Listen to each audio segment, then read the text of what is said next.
Horror in real life doesn't come suddenly. It's not a shock or a reactionary scream. Horror in real life is a slow realization that occurs over the course of years. It needs time to mold, decay, and spread. True horror is painful. It's often sad and tragic. It's a slow deterioration, separating you from all forms of comfort and happiness. It is this kind of horror that I have felt ever since I've learned of my mother's passing. The circumstances of her death did not make things any easier. It wasn't a slow death with time to make amends, adjust, or say goodbye. She hadn't been fighting a disease or infection for years. She wasn't old and nearing the end of her life.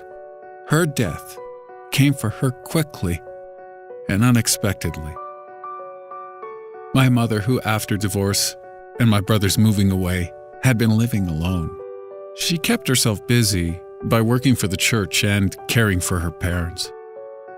My last couple visits home, I had noticed she seemed more fragile than she should for a woman her age. She had lost weight and seemed starved for visitors. There was also a look in her eyes that bothered me. They were sleepless, panicked, and broken. It seemed as if she wanted to tell me something but couldn't. Instead, she would just smile sadly, change the subject. I was told that my brother found her late one night in October, locked in the downstairs bathroom, naked, lying in her own blood, with her wrists sliced open. She was 63 years old. Knowing that suicide is a mortal sin in the Catholic Church and my mother being a devout Catholic, I couldn't help but wonder if something else was involved in her passing. Not anything scandalous or plotted, but something queer and uncomfortable that had been with me and my thoughts since I was a child. It dealt with our family home, and more particularly, the old wooden doors. It all began with trouble sleeping. For as long as I can remember, I always had trouble falling asleep in my parents' house. My grandmother told me that as a small child, I was prone to sleep terrors. She would watch me during the day while my parents were at work and in the evenings when they went out to dinner. She told me that she was watching me the night a bad storm hit our neighborhood. A tornado had been spotted that night but never touched down. However, the lightning did claim the house's electricity. My grandmother raced to my bedroom, worried the window facing my crib would break under the violent wind. There was something else she was afraid of as well. When my grandmother picked me up from my crib, she said she felt something in the room. Something new, different, and dark.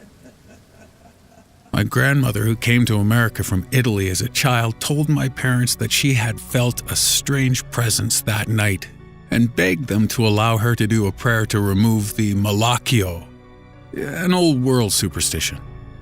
But my parents, who were religious, believed in angels and demons, not folklore. They didn't want to dabble in curses and superstition. As I got older, the sleep terrors continued as nightmares. It wasn't uncommon for me to wake up hours after going to bed only to be too afraid to fall back asleep. Later in high school, I dealt with my insomnia by not sleeping for days until I could fall asleep quickly. It wasn't until I went away for college that I was able to rest peacefully. I attribute my difficulty sleeping all of those years to the doors in my parents' house. They were big, plain wood doors. Simple. No additional furnishings or decoration. They seemed ominous. Nevertheless, I'd spend hours looking at the patterns in the grain, finding shapes and images in them like one would do with clouds. The more I looked, the more I saw, until the images seemed so clear to me. Strange, famished figures, naked with one leg or half a torso, rabid dogs, an old bearded man.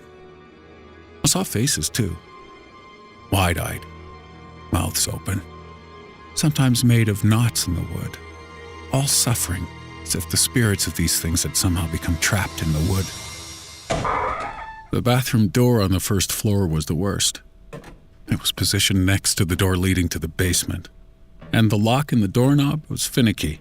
It sometimes gets stuck or give way, locking or unlocking by itself. The bathroom door also had one of the strangest designs. In the center of the door there was what looked like a woman, in intense pain, as if she was in labor. Her face was contorted and blurred with vertical lines of grain, tearing its way out from what I could only imagine as her stomach. In my childlike imagination was a wide-eyed creature. I'd see the bathroom door in my dreams as well. I had terrible nightmares where I was floating and desperately trying to get away from the bathroom, but I was being pulled backwards by an invisible force, unable to escape. It would suck me into the darkness of the room. The door would slam shut and lock before I would have a chance to wake up, panicked and out of breath. The nightmares and the lack of sleep only made my already active imagination worse. The strange images in the door weighed on me. There was a door for every room in the house. I couldn't escape them. They were a constant presence, staring out at me from the wooden veneers. As a child, I began to see other things that found a way out of the trapping of wooden frames. Not things I could look at directly, but rather things that appeared in my peripheral vision. The kinds of things that always begged to be questioned. Was someone there, or was my imagination getting the best of me? Over time, I got better at being watchful and looking without shifting my gaze. One night when I was 6 years old, I went into my parents' bedroom, feeling guilty that I wasn't yet asleep. I needed to be reassured and comforted because I had scared myself badly.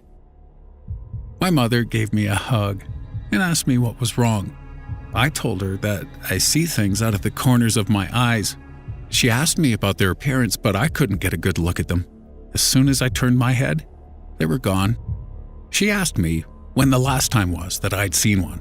I told her that there was one with us now in the corner of the room. My mother looked over at what, to her, was an empty corner in the bedroom. She told me that maybe they were angels sent by God to watch and protect me. But they weren't. Something in the pit of my stomach would turn, and I would feel sick around them.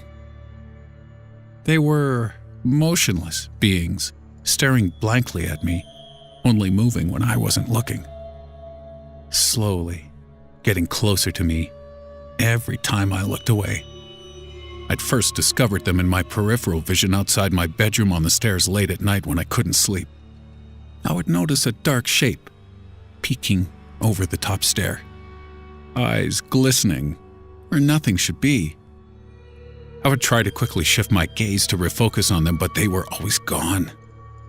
I'd eventually look away and then find them again at my bedroom door, and then even closer at my desk, ever present, just outside of sight.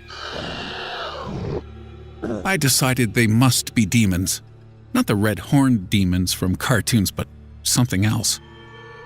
They seemed old, as if they were somehow misplaced, out of time.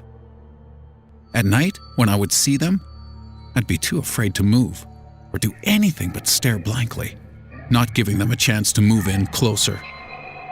Sometimes I would hear them talk to me in my bed.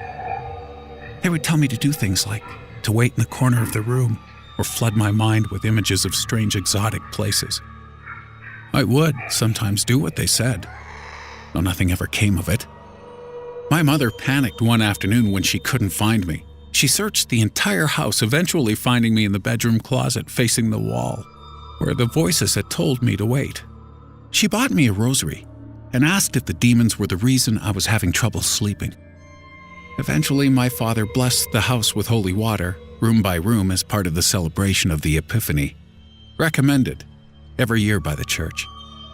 It was after this, when I was still seeing them, that my mother became bothered by my demons and their doors, and it began to weigh on her as well.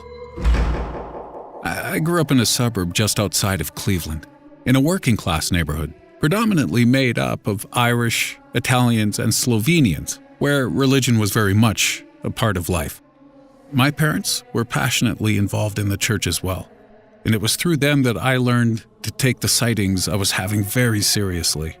Instead of denouncing my demons as part of my imagination, my fears were reinforced and their existence confirmed through the power of faith and community. One night, we had a priest who was new to the parish over to our house to meet the family. After dinner, he asked me if there was anything I wanted to ask God for, and I told him that there are demons in this house that hide in the doors and I wanted them to go away. My parents shared a look of concern as my mother tried to explain. The priest looked at the doors before he left and assured me everything was okay. Later that evening, he spoke with my parents, and something was settled between adults. A couple of months later, my father did a small home renovation which included replacing all of the doors with white ones. It was relieving for the doors to finally be gone, and I thought I would now be rid of the strange creatures and be able to sleep, but it was too late. My mother told me that she was having the nightmares now as well. Something about the doors, she would say. As I got older, I read about the possession of objects like the Annabelle doll and how the Native Americans believed in evil wood spirits called wakakuna. But I mostly ignored the demons, and I eventually stopped seeing them. Despite my mother's wishes, I no longer went to church, and I refused to talk about religious matters or anything involving the strange things I had seen and felt in the house. I told myself that the horrors I faced as a child were due to my overactive imagination and strict religious upbringing. By the time I left for college, there had been no talk of doors, demons, or nightmares for a long time. Although I would still occasionally get that sick feeling in my stomach late at night when I was near the downstairs bathroom door. My parents would later divorce, my mom keeping the house and working at the church. I moved away for work to Twin Falls. It wasn't until my dad called to tell me about the circumstances of my mother's passing that I began to wonder if something more had happened to my mother. I made the trip home to find that my childhood neighborhood had been hit hard by the recession. It was now only a faded memory of the town I grew up in. The corner ice cream parlor was now a get cash fast lender, and the streets were relatively empty and bleak. Houses were boarded up, and my old high school had closed. Parked at a red light, I watched the traffic lights signal to empty streets. My parents' house even looked different. Old. Not as well kept as it was when my father had lived there. The grass had been overrun with weeds and the siding was dirty. We stood in front of the house that afternoon after the funeral, my brother's father and I. My brothers explained to me how my mom had been stressed, her mood swings had been violent, and her sleeping pattern was erratic. She would go for long periods of time without sleeping and then fall into a deep sleep for days. My brother told me how late one evening after work he had gone over to our mother's house to check on her. It had been 2 or 3 in the morning by the time he had arrived and let himself in, finding our mother in the kitchen making breakfast. He told me she had become confused about the time and had thought it was morning. He explained that she was trying different medications to help with the insomnia, and the doctors had thought the mood swings and suicide could have been a side effect. I told them about how I used to have trouble sleeping in her house and about the demons and the doors. They laughed. They were too young to remember. I told them that I thought I was going to sleep better after Dad had replaced the doors, but it wasn't until college that I slept well. My dad stopped me and told me that he never replaced the doors. He just had them painted white.